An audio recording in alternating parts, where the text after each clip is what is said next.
Welcome back, football fanatics, to the First and 10 Club. It's week 2 in the NFL season, and we've got a lot to cover. On this week's show, we're going to introduce you to the format so you know what to expect week in and week out. The show's designed for football fanatics, the casual fan, a fantasy player, anybody who just kind of wants to know what's going on in the NFL. We're going to give you insights, of course, and hopefully we're going to give you content that helps better your chances to win your fantasy matchups and be a better informed fan of the entire NFL. So, what to expect every week? Well, of course, we're going to recap the previous week. Don't miss our new traffic light segment where we go red, yellow, and green on some pretty interesting topics in the NFL. Of course, I'm going to give you some players that I like. I'm going to give you some players I don't like for the week. Bold predictions, and I'm going to give you our game picks. And then, when it comes time to run out the clock, this week, I'm going to go all in on fantasy players and officials. You're not going to want to miss that. So, let's get started. First off, I'm wearing a throwback jersey of my boy, Ryan Kerrigan. Congratulations, Defensive Player of the Week, and the new all-time sack leader for the Washington football team. I kind of predicted that it would happen in the fourth quarter of the Eagles game, but I was just being hopeful, wishful thinking, crazy optimistic. Pretty awesome that it did. So, let's get to the week 1 and what happened. Whew. There were some ups, there were some downs, it was good and bad. Hey, I didn't have a preseason to go on either, and it really showed in some areas that the NFL players didn't have a preseason either. So, let's start with my Super Bowl pick. My lock from week 1. The Indianapolis Colts. Who are you? What happened to my defensively stout team and power running with an amazing offensive line? What, you bring Phillip Rivers there and he just takes the team over, Frank Reich? Let's just drop back and throw the ball. Throw the ball. Throw the ball. Hey, Phillip. It's where you struggled in LA. This was supposed to be your swan song, where you come and you manage the game, and you don't have to do it all. Well, the Indianapolis Colts dropped week 1. Now it's week 1. I'm not panicking yet. They're still my team. I still think that they have the pieces there, even with the horrible loss of Marlon Mack, to make a very deep run, and I'm going to stand by my pick that I still think they potentially can win the Super Bowl. But it can't be on the back of Phillip Rivers. Those days have come and gone, Mr. Rivers. You're not the gun-slinging quarterback that's going to put up 350 yards and 4 touchdowns and win games every week. Go out there and be part of a team. So, I'm out of every survivor pool that I'm in because they were my lock of the week and I stood by them. Let's hope that week 2 is a little bit better. And I think it will be. Number 2. And then a recap for week 1. I talked about last week in my final thoughts, which I'm now going to refer to as running out the clock, about the broadcast on Thursday night, and that I wanted the broadcast between Chris Collinsworth and Al Michaels, when it came time to play football, that it be about football. And I have to tip my cap to them. It was. They talked about the game. They talked about the players that were on the field. And then, not only did that happen on Thursday night, with everything that's going on in the world, COVID and Black Lives Matter and social justice reform, once the game started, all the commentators focused on pretty much the games. It was actually pleasant and enjoyable to watch. And like I said last week, I think as fans we needed that, especially in society. We needed that escape. So again, I tip my caps for the first week being about football once the games got started. Number 3, a segment I'm going to call I See You. Okay, week 1, players that I absolutely took notice to, and yep, I see you. First, a guy that I've been pretty critical about. You've been out of the league for pretty much 2 years, disgruntled, you're old, you're older in terms of NFL standards. Trent Williams, I see you.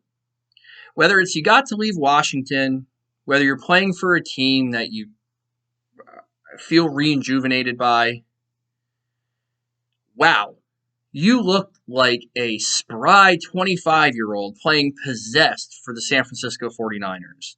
Getting downfield, blowing up linebackers, defensive backs. Trent Williams, I see you. My second player this week that I see didn't have the greatest game, but man, did he fill me with a lot of hope for his future. And that is wide receiver Jerry Jeudy of the Denver Broncos. This guy's feet are incredible. He could be the next Flash in the DC comic books. His movements, his route running, this guy has all the tools to be something special in the NFL. I don't know if Drew Lock is going to be the quarterback that takes him there, and only time's going to tell for that. But I do know John Elway is not going to waste the talent that he has there, and will go out and find a quarterback that'll get the job done. Let's face it, he does it pretty much every other year. Number 3, defensive tackle Jeffrey Simmons of the Tennessee Titans. I see you. I don't know how anyone can't see you. 1, you're a mountain. But 2, every single play that I watched on Monday night, you were involved. Whether it was down the field, whether it was in the backfield. A good friend of mine said to me that he's a game wrecker. And he is 100% accurate. I understand these big guys kind of get prone to injury and stuff because of their size. Look, if he stays healthy, he's going to become a household name. We think about Ndamukong Suh. We talk about Albert Haynesworth in his prime. You're going to start talking about Jeffrey Simmons this way. This kid has a heck of a motor and a ton of talent to go with it. So, Jeffrey Simmons, I see you. 4th, I'm going to my team. And I'll be honest, I wasn't 100% sold. I was bouncing back and forth. It took me a lot when the draft process went as to whether or not the Washington football team should take Chase Young, or because of being in a rebuilding phase with a new coach and a restart for the most part, if they should try and trade down or what they should do. And I have to say, when at the end of the day, at the end of the draft, I was happy they just stood pat and took potentially the best defensive player in the draft. This kid's more than the best defensive player in this year's draft.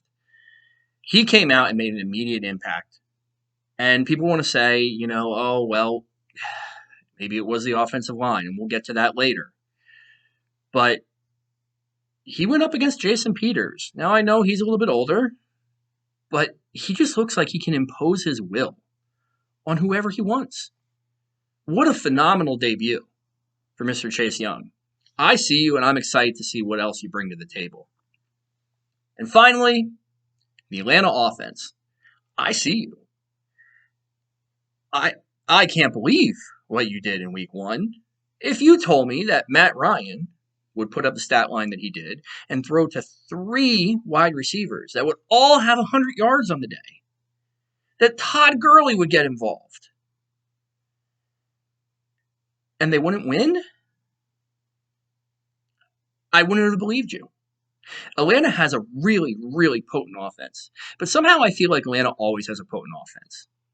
The scary thing for defensive coordinators this year is going to be figuring out how to either stop every weapon on Atlanta's team, because that's the interesting part about Atlanta. If you stop their wide receivers, they still have a tight end who I have high expectations for in Hayden Hurst. You have a running game with Todd Gurley that, as long as his knee holds up, seems rejuvenated.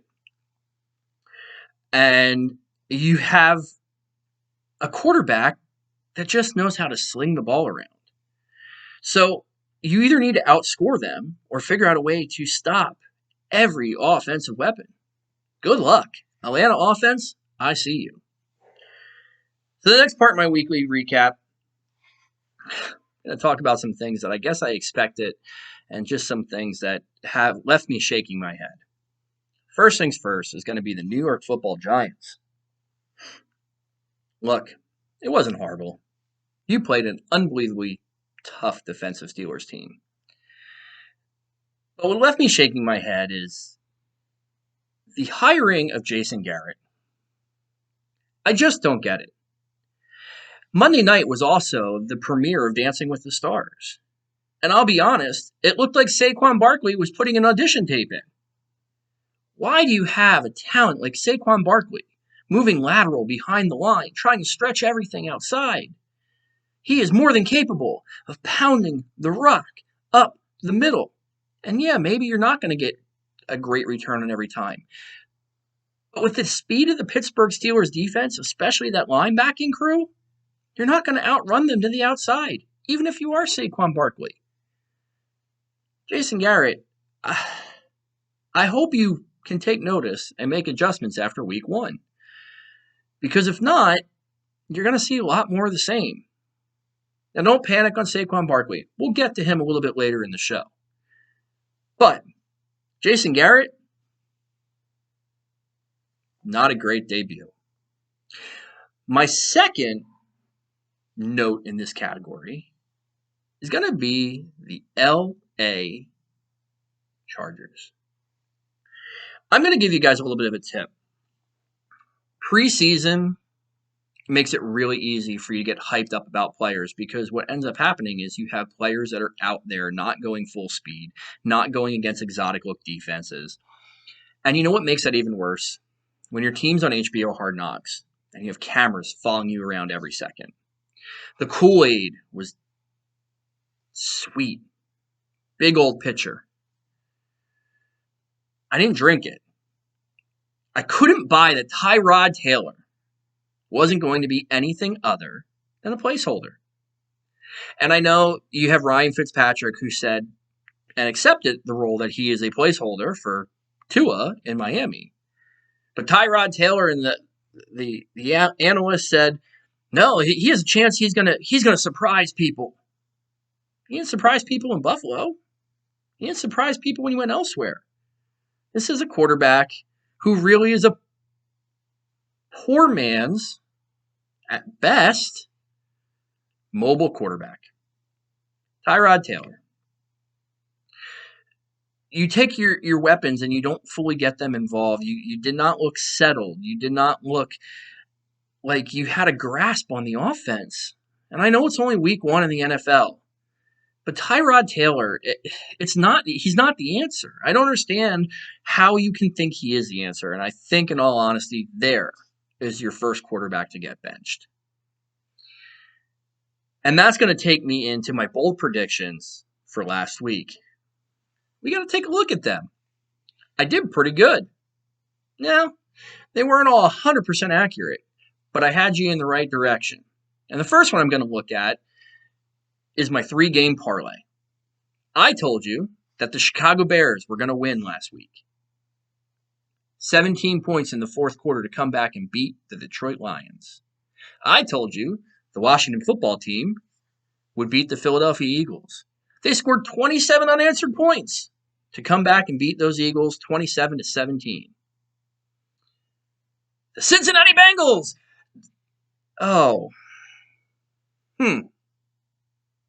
The Bengals bungled again. Yeah. The LA Chargers, who we just talked about, did not play real great. They let him in the game. And Joe Burrow, by his own admission, did not have a great game. But he did drive them down the field for a 31-yard chip shot field goal to tie the game. What happens? They bungled it. Missed field goal. So I almost had my parlay predicting that Chicago, Cincinnati, and Washington would win in week 1. But it didn't happen. And while we're on that, let's talk about who needed preseason more than anybody else in the NFL. And that was kickers. For the most part, the players looked pretty good. There wasn't a whole lot of rust. But kickers apparently need preseason. Wow, 18 teams. It's more than half. 18 teams in the NFL had kickers miss kicks in week 1. Field goals. 48 of 67, a 72% rate. It's not going to get it done. We already had one kicker that got canned. Got another one battling an injury. I'm sure there's going to be more to come. Let the kicker roulette begin. But kickers, stinky in week 1. All right. My next two bold predictions last week. All right. I told you Sammy Watkins was going to score the first touchdown of the NFL season. It didn't happen.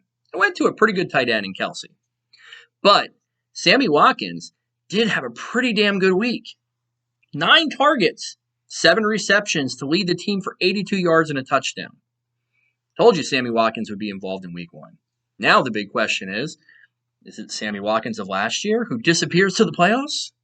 Or does he actually continue to contribute for the team? Only time will tell.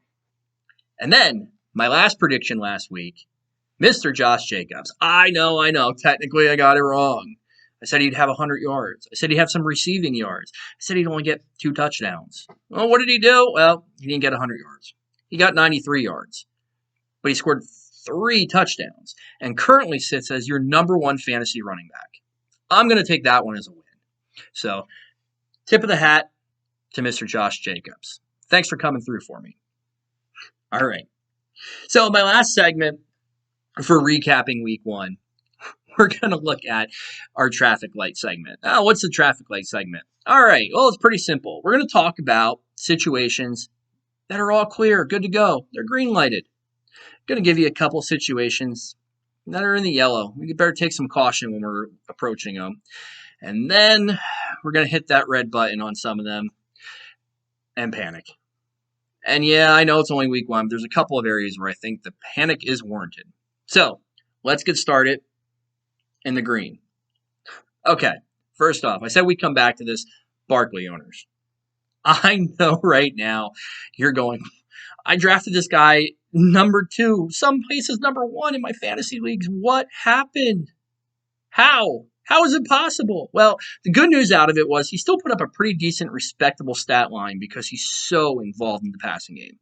So you have that floor, and that was the reason why you take a player like Saquon Barkley that high in the draft. The floor is going to be there, and I do think Jason Garrett's going to get it figured out. Look, the Pittsburgh defense, and we're going to touch base on them in this segment, they're a good defense. You're not going to face that week in and week out, and Barkley's going to have some good games. So don't panic in week 1.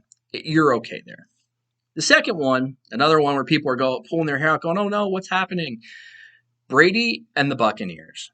Now, I'm not anointing him the savior of Tampa Bay, but when we did our predictions for the year, I had New Orleans Saints beating them in division and Tampa Bay being a wild card. And I still think Tampa Bay is going to get to that point. Defense looked better, especially going up against a pretty potent, powerful New Orleans team. So that's a good thing. And let's face it, guys, it wasn't a normal preseason. We've talked about that. COVID has changed stuff. There was no preseason games. This is the first time Tom Brady's throwing to these people in live game action. So I think Brady's going to bounce back okay. Remember my boy Scotty Miller, though, I talked to you about last week? Told you, if you don't know him, you better. Because Tom Brady does know him, and he is going to get him involved. So this week, it could be even more so.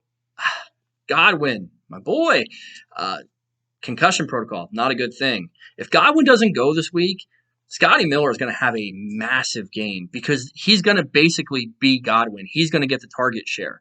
Mike Evans is not going to be that wide receiver for the Tampa Bay Buccaneers. So keep that in mind when you're playing DFS. And then third. All right, so this is a green light segment, but it's got a little bit of twist on it. Green, go, meaning it's time for you to go. OBJ.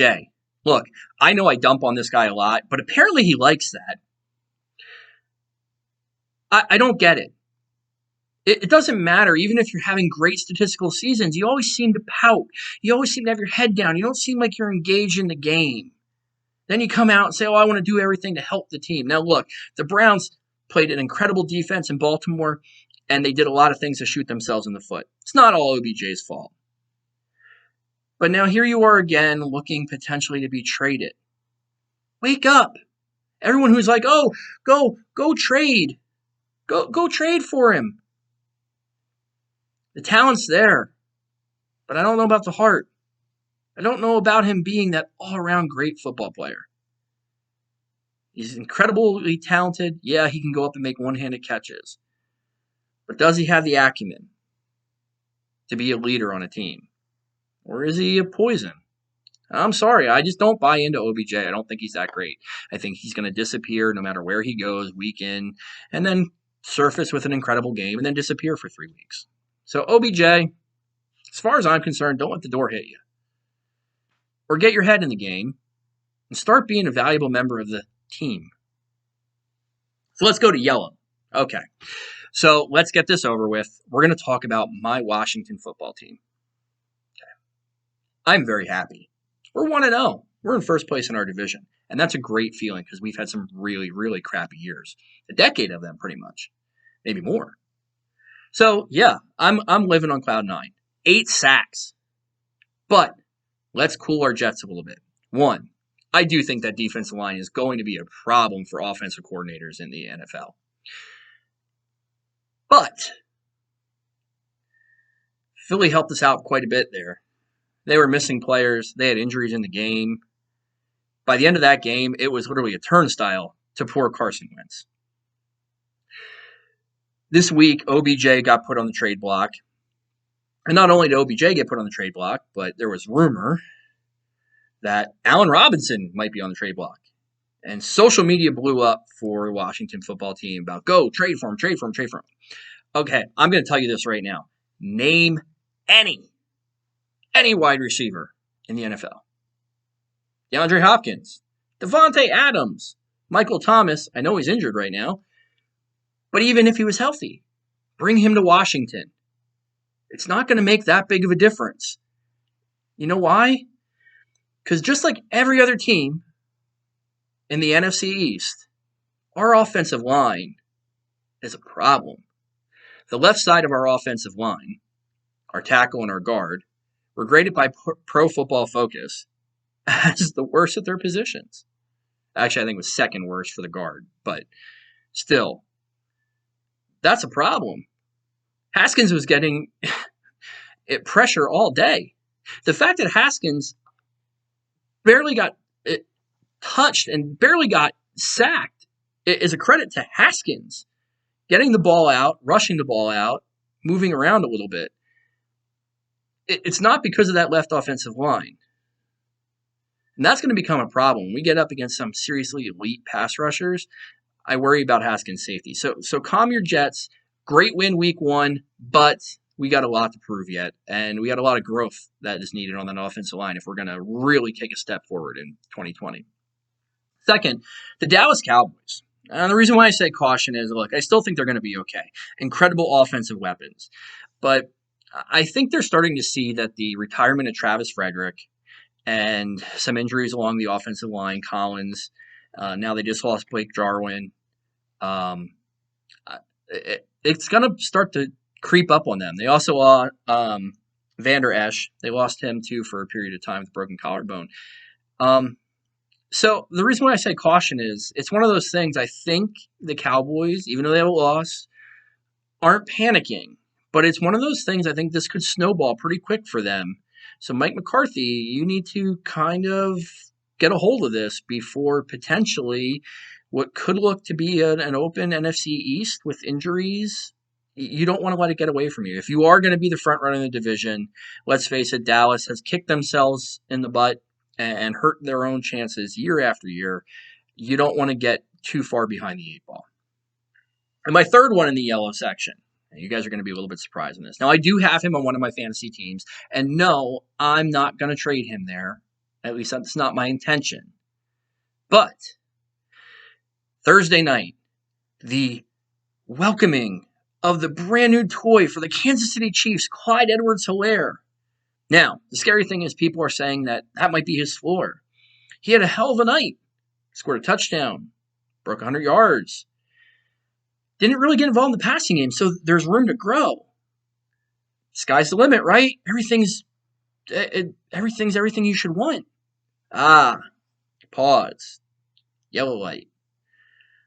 6 times, Clyde Edwards-Helaire had the ball on the goal line. He couldn't get into the end zone. Now, maybe it's nothing. Maybe it's week 1. Maybe Andy Reid and Eric Bieniemy scheme to kind of get him some holes. Or does it become an issue that when the line is stacked, He's just too small to really be that north-south runner to power forward for those extra couple yards to get across the goal line. And if that's the case, does he start to lose goal line touches to Williams? I'm not telling you to run out there and dump Clyde Edwards-Helaire. But if someone comes to you with a trade offer and they're willing to overpay, listen, do your research. You might be able to get a steal there. Right now, everybody thinks Clyde Edwards-Helaire is going to be this amazing top 5 fantasy back, and maybe he very well is. But maybe he becomes a dynamic, incredible running back between the 20s, and that really limits his value. So think about that. And now, let's get to this. Panic! Hit the red. Hit the brakes. We got some problems here. First thing in the red category are going to be the opponents of the Pittsburgh Steelers in 2020. That defense, now I had them ranked as my top defense heading into 2020. But man, did they ball out on Monday night. Man, do those linebackers fly. The defensive linemen get pressure. The secondary got beat a couple of times, but they make plays, especially timely plays. That's going to be a stout defense. And I'll tell you right now, I'm circling the calendar. I'm really looking forward to seeing that defense against Lamar Jackson and the Baltimore Ravens. So, big stop sign there for offensive coordinators coming up against the Pittsburgh defense. My second one in this list is the Philadelphia Eagles. Is it time to panic yet? I don't know. I put them in the red here. I think they're going to find out, yes, they were missing players in week 1. Miles Sanders, I don't think would have had much more of an impact on that game. They get Miles Sanders back this week, or at least they're hopeful to. Lane Johnson supposedly is going to come back, and I think that's the biggest caveat. But I think they're really starting to see that the injuries to their offensive line could be a much, much bigger problem than what they're letting on. And if Lane Johnson is not ready, or God forbid, re-aggravates an injury, it might be a wasted season for Philadelphia. I feel bad for Carson Wentz. He has a murder's row coming up in front of him. For starters, he just dealt with Washington. 8 sacks to Washington. This week, This week you get the best defensive lineman in football, Aaron Donald, and the LA Rams coming. You also have, the week after that, Cincinnati, who's not horrible when it comes to a pass rush. Maybe the most underrated pass rush in the league. And then, week 4, you got to get a break in week 4. Oh, no, it's San Francisco. Carson Wentz, if they can't do something with his offensive line, should just be praying for his life. Maybe it's starting to make sense why they drafted Jalen Hurts. They might need him. Other players on the team just didn't look to be right. I think they missed Malcolm Jenkins. I think that was pretty evident. And then Deshaun Jackson just did not look himself. He said he wasn't hurt. He said it was just, football aches and pains, but he did not seem to be the impactful Deshaun Jackson that I predicted you would be. You left me down. But, hey, if there's anybody that's going to get it figured out, Doug Peterson is a pretty damn good coach, and he has the ability to do it. And like I said, getting Lane Johnson back I think will really pay dividends this week, but it's a situation that bears watching. And then my final red light. And I hate to say wave the white flag after week 1, but hey, we're going to wave the white flag after week 1. The New York Jets. I know I talked about it last week. I talked about it in the season preview. You just have to. I hate to kick a dead horse, but I just don't get it. Adam Gase, can you be an NFL coach? I don't understand why you still have a job. I really don't. You couldn't do it in Miami. Then you get let go of Miami and get brought over in the division. I don't understand the hire. I didn't understand it then. I don't understand why you're still there. You can't get along with Le'Veon Bell.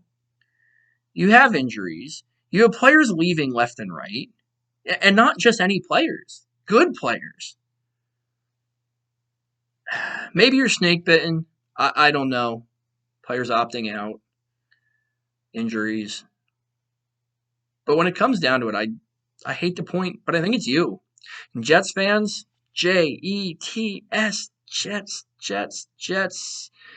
It's going to be a long season. So, that's our traffic light segment. So, without further ado, let's get on to week number 2. Bold predictions. All right, where are we going? Let's see how accurate or how close we can get this week. First things first, we talked about Dallas. We talked about the weapons they have there. And they're going up against a team that also pretty loaded with weapons in the Atlanta Falcons. I'm predicting 700 passing yards in this game. I think it's going to be an old-time shootout in the Old K Corral as Dallas opens up the dome, Jerry's Playground. There's going to be a lot of scoring and a lot of fireworks there. 700 passing yards, easy. I think it's easy for this week. That's one of my bold predictions. My second bold prediction, and I hate to pick on the Eagles, it's just a combination of having a guard who is unproven and struggled mightily last week, and issues on the offensive line and shuffling on the offensive line, and having to face literally the best defensive lineman in the National Football League. And you can put me on record for that one. Aaron Donald. Aaron Donald will have 3 sacks. 3 sacks in week number 2 for Aaron Donald. And then finally, number 3, for everybody who panicked, who drafted them, and for the Brownies, the Browns fans that are already in the dumps and sorrows. Like, you played Baltimore. I get you had a rough start to week 1, but I think you get healthy, you get fixed in week 2, going up against the Cincinnati Bungles. Sorry. Chubb and Hunt combined for 200 yards and 2 touchdowns this week on Thursday Night Football. So, players I like this week. Well, let's get into our defenses. Love the San Francisco 49ers going up against those hapless New York Jets. They unfortunately lost a tough one to the Arizona Cardinals, and I think they're going to come back here and try and make a statement win. So, love the San Francisco defense this week against Darnold and the lack of weapons. You know, Frank Gore, I know he's going up against his old team, but still Frank Gore. And I know he's an ageless wonder, but San Francisco, I think, just shuts them down. I also like the LA Rams this week. I think Philly's still kind of reeling a little bit. They really couldn't get it done with Washington. I don't think they're going to get a break from the pass rush in LA. And then you have a much, much better secondary that you're facing in the LA Rams than you did with Washington. So I do like the Rams this week. Running back, we just talked about it. I love Nick Chubb this week. Definitely playing him in some DFS contests. Quarterback, look, I know I just said this, and I know I said that you can't rely on him, but I think he has a great week. Indianapolis Colts, Phillip Rivers. And more of this is it's going to be one of those desperation games. The Minnesota Vikings are 0-1. The Colts are 0-1. I think the Colts are going to feel the pressure a little bit more on this one to get a win. They're on the road. And the Minnesota Vikings secondary looks like Swiss cheese. Aaron Rodgers chewed them apart. So I do believe that Phillip Rivers is going to put up a pretty hefty stat line because, unfortunately, I think that's just the player he is. I don't think he's capable of not having that spotlight. But I do like Rivers this week. At wide receiver this week, it's an unfortunate one because the reason I love him is because his field mate is hurt. Michael Thomas, high ankle sprain. So it definitely does not look good that he's playing this week. I think he's going to miss some time. That's what the reports are saying. But love me some Emmanuel Sanders this week. An absolute lock in DFS. You saw the connection already with Drew Brees. I talked about how it would impact the Saints in our season preview, having him there. And this is also going to be another facet to his game if something would, unfortunately, and has happened to Michael Thomas. Emmanuel Sanders is capable of being a number 1 target. You're also going to see uptick in targets for Jared Cook, Kamara out of the backfield, and even the other wide receivers that are on the team there. But look for Emmanuel Sanders to have a big week. The tight end that I'm going to give you this week is a little bit of a caveat because I just don't know that he's going to see the field. But if he does, So last week, unfortunately, George Kittle, who may be one of the top 3 tight ends, best tight ends in the NFL, but he plays hard, plays reckless, and he does get nicked up a little bit. Well, he sprained his knee. Now, the last I heard, looking at the injury report, he's not practicing, but they're not ruling him out for Sunday's game. If he doesn't go, if you don't know, there's this backup that's there that had incredible success with Kyle Shanahan. Matter of fact, at one point, it was debated whether or not he was the best tight end in the NFL. And this was during Gronk's prime. It's Jordan Reed, former Washington football player who has dealt with injuries left and right throughout his career. But when he's on the field, man, he has the talent to change games. Well, here's the thing. Kittle might not play on Sunday, and Jordan Reed's healthy. San Francisco doesn't have a whole lot of receiving options. If Jordan Reed goes, I'm going to make a bold prediction here, and it's a player that I love. He's a top 10 tight end this week. If he is the starting tight end for the San Francisco 49ers this week against the Jets, Jordan Reed is a top 10 tight end. A couple of other players I'm looking at. One, Antonio Gibson from the Washington football team. I'm just going to kind of note him here because a lot of people were kind of scratching their head after week 1, and they let go of Adrian Peterson, and all of a sudden Peyton Barber comes out of nowhere. I do think Antonio Gibson's going to get more involved this week and potentially has the ability to break something. Raheem Mostert gave the Arizona Cardinals fits last week, and I think that Antonio Gibson kind of is close in that mold. Another player that I've got my eyes on and I like for this week because I think Detroit is smart enough to know they have to get him immediately involved in this game again, or you're going to risk sports psychology nightmare, and that is DeAndre Swift. My heart goes out to you. To be able to know that you dropped the pass that would have won the game for your team in your first NFL game, I'm sorry, and I hope you can get past that. You have a long career, and I think you have a bright career ahead of you. Don't let that one play define you. So, couple of people that I don't like this week. Deshaun Watson. It's just going to get tougher for you. And Houston, your wide receivers. Will Fuller definitely proved to be a number 1 wide receiver and stayed healthy, so that's good. But where were the rest of the wide receivers? Cook, Cobb. You got to show up. So I don't like Deshaun Watson this week up against the Ravens. I also don't like Russell Wilson this week, and I got to start him in one of my fantasy leagues. But what a test going up against the Patriots, and that secondary for the New England Patriots is just a nightmare for quarterbacks. So Russell Wilson, I think you're my MVP, but I think you'll have a good game. I just don't think it's going to be as incredible of a game as he had in week 1. And then finally in week 2, players that I'm staying away from, it's a defense. The Washington defense, I've talked them up. I do think that line's great, but they're going up against weapons and a mobile quarterback that I think is going to be much more problematic to them. So if you don't chase points in fantasy, they had an incredible week. They had 8 sacks. They went up against a Philly team that had dilapidated offensive line. You're not going to see the same thing in Arizona this week. I'm not saying it'll be horrible, but you're not going to get the same defensive team output points-wise that I believe that you did last week. So, game picks for the week. My lock of the week, quick and simple. San Francisco over the Jets. It's that easy. Other picks. I think the Colts beat Minnesota, and I think the Cowboys beat the Falcons. These are 2 games of 0-1 teams. Nobody wants to go to 0-2. I think the Colts do have aspirations of going to the Super Bowl this year, and I think they kind of get it figured out a little bit. And my boy Kirky Cousins, he just seems to choke from time to time, and I think the Colts get this one, edge this one out. The Cowboys, I think, just outscore the Falcons. It's one of the ways you're going to beat them, and I think you're going to see that happen a lot. I think there's going to be a ton of points. I think it's going to be a high-scoring game, exciting to watch. I think the Cowboys come out on top. And then for the Thursday nighter, I'm taking the Browns over the Bengals. Somehow the Bengals find a way to lose. Until they show me that they don't, I'm going the Browns here. I think they get the ship righted a little bit. And this potentially could be a game where OBJ really kind of balls out. I think there's unrest there, but maybe that helps his trade value a little bit and maybe helps get him out the door. So it's time to run out the clock. All right, so a couple of things I want to talk about.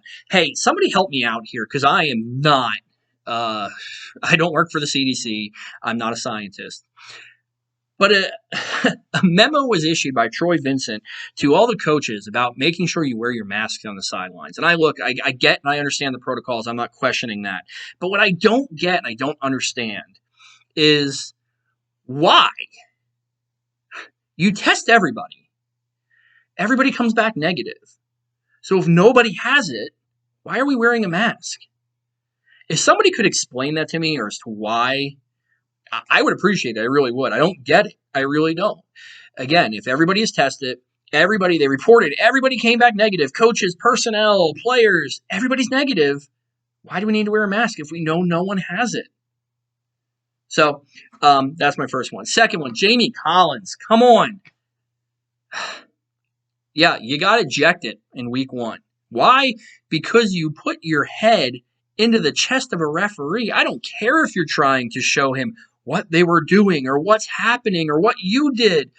You're a veteran in the lead. You're a team leader. They needed you on Sunday. Your team lost. Maybe you would have been the difference.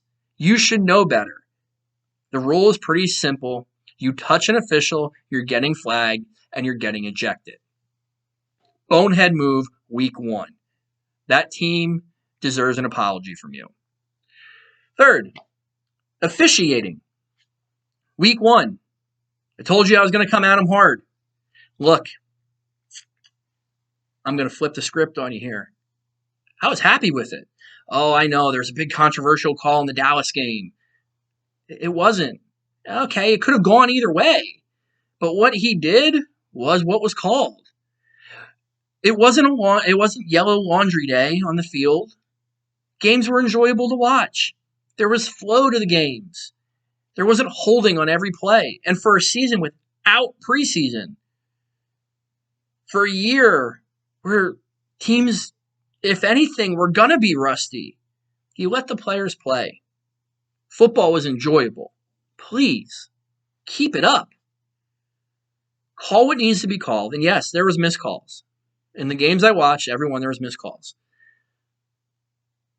But let the players play. Make the calls that need to be called. Keep doing what you're doing. I give the officiating a double thumbs up for week 1, and I like the track that it's on. Now for my final kneel down. Fantasy leagues. All right, so I listen to fantasy talk radio. There's people that I follow, and then of course I just talk to people all the time.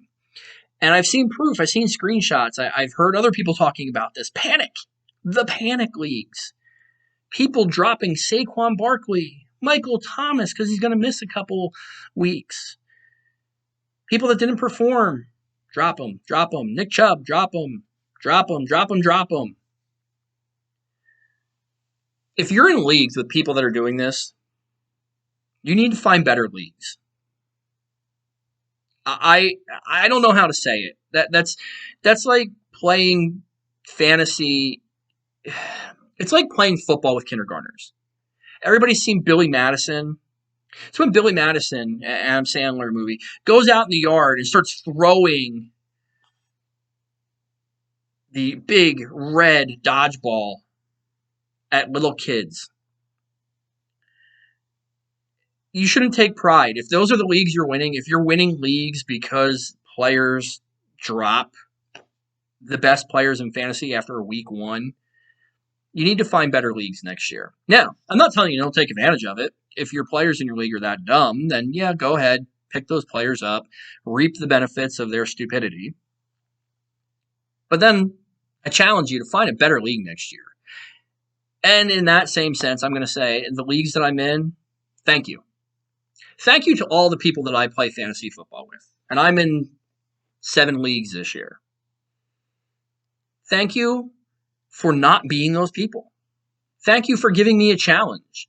Thank you for being educated, involved, and a challenge, because that's what makes fantasy fun to me. So thank you to all those people, some of them which are helping me with this show. But I tip my cap to you.